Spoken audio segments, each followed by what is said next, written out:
This is White Plains Week, the weekly roundup of White Plains, Westchester, and world news.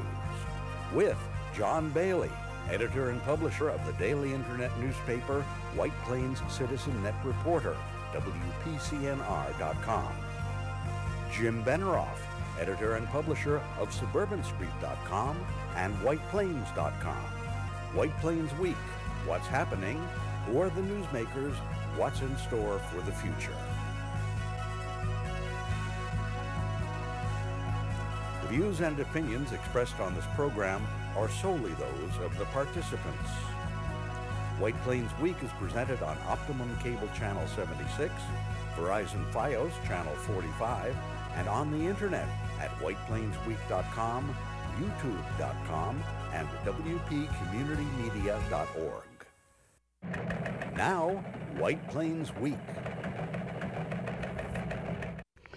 Happy New Year, Mr. and Mrs. and Ms. White Plains, Westchester, and the world. John Bailey, the Citizen Net reporter, with the End of the Year show. The show that wraps up and focuses us on where 29 took us in White Plains, New York, USA. Let's go to our first slide, and that, of course, is Tuesday night, New Year's Eve, the White Plains Week. Big stories, 2019 coming up, and this is the 20th year that White Plains Week has been coming to White Plains residents and Westchester, and we're happy we made it this far. So we have a lot to cover, so let's get to it. First slide, it's January. Coming up, it was the big chill, supremely cold, 3 degrees, right in the middle of January. Snow, it was miserable, and that was the start of what would be probably a very strange year. Next slide, in January, the Flats was in a development out on 1133 Westchester Avenue, was introduced by Robert Weish. That is not Mr. Weish, but this is the development, and it was approved by June, and it was first real development to take advantage of the city's places along Westchester Avenue. Next, we got the news that Milagros Lacuna, councilwoman for 12 years, and Dennis Groveland announced they would not run again, which meant there would be some new faces on the Common Council. And then we got news that the 52 North Broadway development would be postponed for review until April because of delays in the DEC making a ruling on the alleged brown field there. And that is the commissioner of building, Damian Amadio, giving the bad news. And as of this writing in January, we don't know where that project is standing, whether it is going to move ahead, be ruled on, or what. Coming up next, we found out that Nadine Hunt Robinson, the incumbent, would be the candidate who are running again for the Common Council, and 2 newcomers, Victoria Presser and Jennifer Puja, would be nominated by the Democratic City Committee, but Kat Bresler, who did not get nominated, challenged them in a primary in June. And next, we go to a biotech conference, which at this point was putting together a pitch to get biotech into Westchester, to the North 60, etc. And this is the great hope for Westchester, that they will lure biotech in, but the whole project is moving slowly. Then, gas moratorium was announced in February, and the gas moratorium, Con Ed said, it does not have the capacity to supply new projects, and there'd be a moratorium starting March 15th.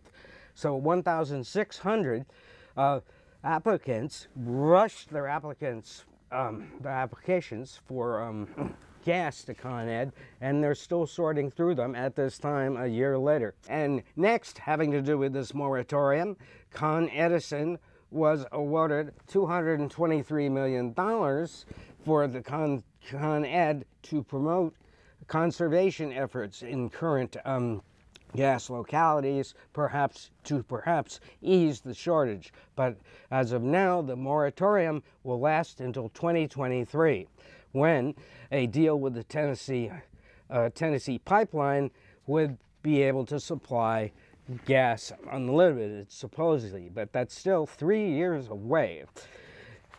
Then we have found out all about the Republican candidates. They would be Andrew Custodio, Anne Marie Encarnaco, and Brian Perrone. And they were announced in the spring, tried to get some forums together, but did not really have much funding to put together a campaign. And so it went on through the spring. And then the North 60 was unveiled to the Mount Pleasant Planning Board. Mount Pleasant has to approve the North 60 project, a huge biotech research facility up on the North 60 property near the Westchester Medical Center. And that is still winding its way through. But have you noticed a pattern here? Things take a long time to happen in Westchester County, and this is something that has to be addressed. Boards have to do things faster, projects have to be considered more carefully, and that's one thing I have to say about it, that it's tough to keep track of these projects when they take so long to get rolling. And then the big bombshell of the spring was that Fasney goes up for sale. This is the property parcels that were put up for sale in the spring, and they are still for sale. There has been no movement, and that's because of the ongoing lawsuit to appeal the ruling of Judge Joan Lefkowitz by the Gedney Association, which is still alive and quite well at this time. They are waiting for a ruling by the appellate court down in Brooklyn, New York, USA, on whether or not the suit as filed is okay to be argued. The Fasney is claiming they have to submit 9 years worth of documents with their brief, and this is the way the courts are. They're very picky. You get caught up on technicalities that make no sense. Now, then get people off, right? Now, then, of course, one thing that dominated the news on the county standpoint was Playland. And what the county did was they took over Playland for the 2019 year, and they wanted to draw more than they drew 5 years ago, the last really good year when there were 540,000 admissions, but they did not do that. They also fired Standard Amusements, who was going to run it, and the county, even though they have pretty darn good weather all summer long, were only able to draw 508,000, which is an improvement, best attendance in 4 years, but way below 5 years ago when the Astorino administration was running it the last time. But they did try a lot. And so what now happens is that we are at the mercy of whether or not the courts, the bankruptcy courts, decide that Standard Amusements is entitled to something for their efforts. And that could be fraught with danger. Once you go to court, you're at their mercy. Now, next, remember, next slide, we go to another Con Ed issue. Remember the 2018 outages where 100,000 people were out, and George Latimer was shown complaining to the head of Con Ed about the terrible service, and he said he was tired of it and all that. Well, the PSC finally, a year later, fined Con Ed and New York State Electric and Gas $3.9 million and started enforcement action for March 2018 outages to help Con Ed be better prepared. And then what happens? Con Ed asks for a price increase in their delivery charges, 14% and for gas and about 8% for electric power delivery. I mean, this is amazing, and it has not quite been approved yet. It could come any day. And then we have a very sad story. Tom Roach admitted that allegations have been made that former officers of the White Plains PBA engaged in improper conduct with regard to PBA funds which were entrusted to them. Roach said, "I have asked that this matter be referred to the Westchester County District Attorney's Office for investigation, and it is my understanding that this has been done. It is my further understanding that an active investigation is underway." But we don't know what's happening with that. Apparently, there is no legal action yet decided upon, and this is interesting. It involved about $250,000 of alleged embezzlement. Now, moving into the late spring, the school and city budgets came out. The school budget was a $226.6 million expenditure. There was a 3.5% tax increase, and the Board of Education received $1.5 million in new state aid, an 11% increase. And the board is going to spend the additional school aid on long-term projects. The city proposed a 2.3% increase in budget to $198.3 million. And the White Plains School District said they would make allocations of the school aid for maximum effectiveness over time. Now, what does that mean for 2020? It means the Board of Education will probably have to put out a budget of about $334 million to $335 million. There should be about another 3.5% to 4% tax increase because the budgets roll on. The city also will probably just roll over, but I gotta say this about the city of White Plains, New York. We criticize the city a lot, we second guess them a lot, but that's what we do. That's our job. And to my way of thinking, the second guesses are always fair.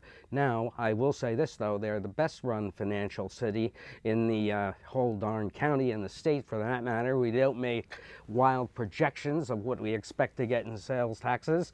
We don't throw dartboards to make a budget and make us look good. We just don't do that in White Plains. And I salute Eileen Earl and her steadfast paying attention to the city's bottom line over the years and the decisions the city has made. It keeps your taxes low, ladies and gentlemen, and at least I'm happy with that. Now, moving along on the back to politics, Kat Bresler petitions were challenged in the spring and they were thrown out, so she appealed the rejection from ballot to the appellate court in Brooklyn, and she won, but it's sort of detracted a lot from her primary campaign. And this is once again a shabby procedure by the Democratic Committee doing this, because if she got the signatures and the appellate court decided she did and cited case law that they were just this has been done all the time, that means you're just trying to delay the challengers from upsetting the apple cart. So Ms. Bresler was on the primary. She lost badly, but that was expected. But be that as it may, I salute a person that tries to bring forth the issues. Moving along, Playland opened in April. That is George Latimer opening it up, and they had a reasonably good season, not as good as 5 years ago. And also, the Gedney Association appealed the Lefkowitz decision to the appellate court. But the reason I link these things together is both Playland and the French American School of New York's property is in question. What is going to happen? What are the courts going to do with this? This is an issue that could cost the county a lot of money. But they already, by dumping Standard Amusements, have said that they have to spend $125 million of the county's own money to bring Pavilion up to standard. And to my way of thinking, I don't know where that's going to come from. They're probably going to have to bond for it, and that will be an interesting situation. But they haven't said how they're going to do that. Now, next comes Con Ed. There's a natural gas delivery price hike that we spoke about, and that was done in June, and we still await that. So Con Ed gets censured in the beginning of the year, but then they apply for a price increase in the middle of the year. I think the PSC has to stop making them whole. Don't you, folks? I think so. They should actually mean that Con Ed should pay their expenses before they keep that stockholder dividend on rising. Please. Next, in June, we were treated to a tremendous revolution. The Service Employees International Union, made a strike threat to the building owners of Westchester County in June, that they would strike on December 31st if their demands for increased pay were not met. It also stemmed out of 7 workers, SEIU workers, being relieved at 3 Barker Avenue at the top, and then it culminated on a demonstration on December the 12th where SEIU held a public strike vote at Martin Luther King Boulevard and the county office building there. And they said they would strike on the 31st. They voted to strike, and miraculously, the building owners kowtowed. They got the SEIU workers a raise over 3 years up to $18.50 an hour from the $15 an hour they were getting, and they gave them 7 days of sick time. 7 days in a job like that, friends, please. 7 days. It should be a lot more. They should have at least 2 weeks, of 6 days. I mean, these people are treated so terribly by management. And the other thing that they got was they got sexual harassment protections, and it was a good progress. But the reason they got this was because the Teamsters came through and said they would honor the SEIU picket lines. That would mean all deliveries to all these building owners' buildings would stop. And that's the only thing management understands, is when you hurt them badly in the pocketbook. The only thing. And the Teamsters, I salute them for supporting the union as they did. That was courageous. Talk about shades of Eugene Debs. I appreciated that work by the Teamsters to help the most maligned union in the metropolitan area, SEIU. Now, I'm going to go flying at Westchester County Airport. It's getting pretty busy. But the county has decided to do an extensive study to amend their airport master plan, and that is still going on. This year, the county executive, George Latimer, installed sound monitoring equipment up at a Chappaqua location, and but at the same time, the airport held an extravaganza for private jet dealers, because the private jet market is booming, literally, and more space is being added at the added for these private jets, which are the big thing going. There is an article just recently in the Times about their tremendous growth in private jets because they make more sense. But I want to say this about the airport. I'm tired of Greenwich. I'm tired of things not being done that could be done. The county has stalled out the whole concept of raising landing fees at the airport for commercial carriers, which would really help airport growth, and it would also make them pay up to what other airports in the area charge to land. That's why Westchester gets so busy. Now, the other thing that they have not done is they are basically, the county is basically saying, well, we don't want to expand the airport. That is poppycock. You have to expand that. The reason why the people do not move their companies into Westchester is not only the affordable housing problem, but the problem that airport accessibility requires a lot of wasted executive time. If you could fly out of Westchester and anywhere in the world, this would be a real big enhancement. I mean, Stewart Airport is they're attempting to improve that, but we're just going to have to see how that works out. Now, in August, wind farms were introduced by Governor Cuomo. He is going to build $2.2 billion worth of wind farms. One is located about 15 miles off Jones Beach, where that red hexagon type object is. That's where the windmill field would be, right off Sandy Hook. And we also had a great 6 months in sales tax. The sales tax for 2018 to 19 was doing okay in June, and we hit our numbers for 2018-19. So we started the fiscal year very good in July. And over on the right, the county was up 2% in sales tax for the first 6 months, $276.2 million to $270.6 million. And right now, we are looking very good in the county. We are going to make about $590 million this year in sales tax if December comes through.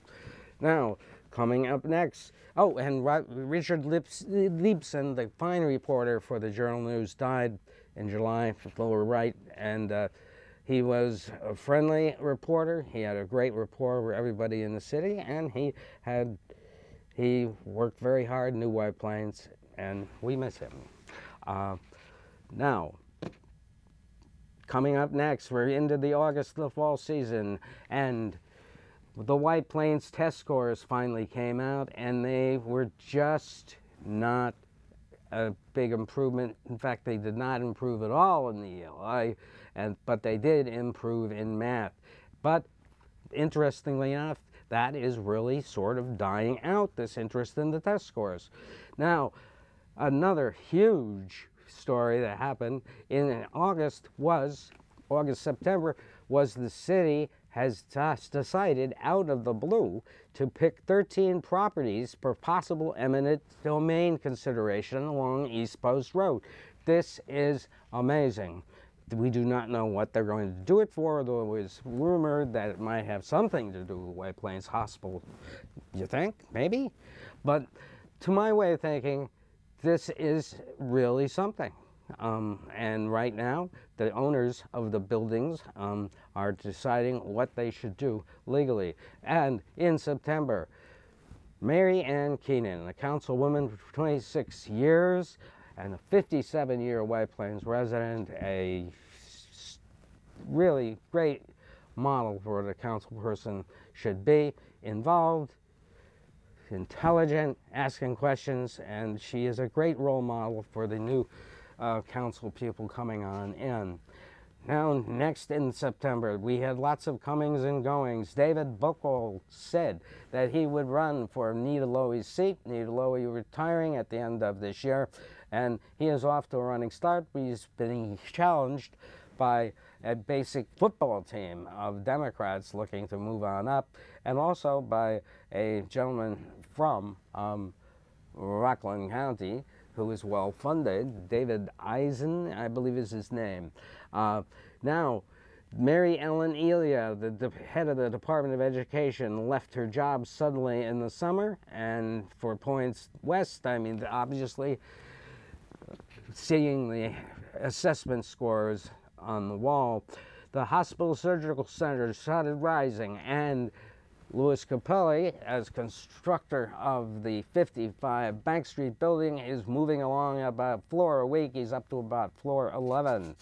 Now, next, we go into December. The winning Democratic slate for the 2020 Common Council in November was Nadine Hunt Robinson, incumbent, Victoria Presser, and Jennifer Puja. They will be sworn in on Monday evening.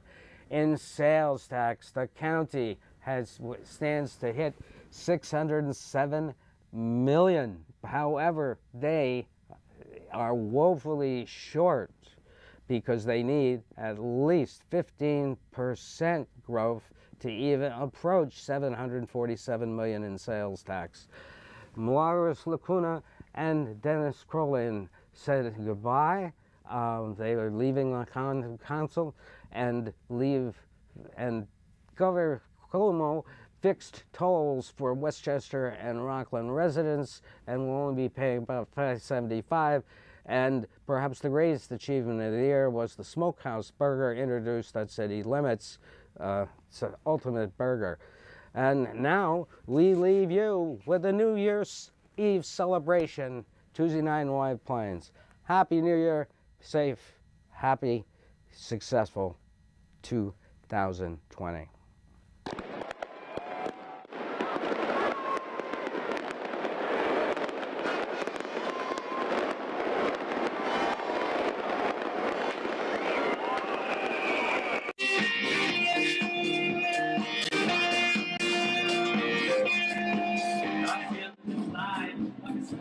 Something's alright, doing the wrong thing. Could it lie, could it lie, could it lie? Everything that fills me.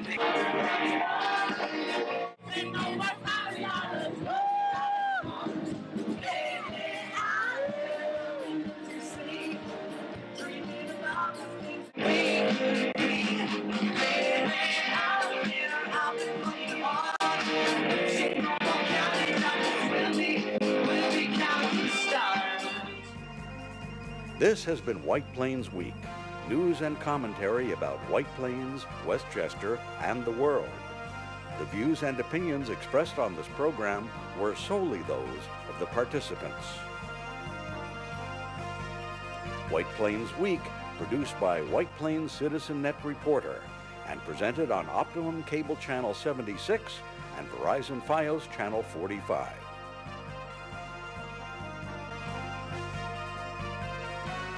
You may view White Plains Week anytime on the internet at whiteplainsweek.com, youtube.com, and wpcommunitymedia.org.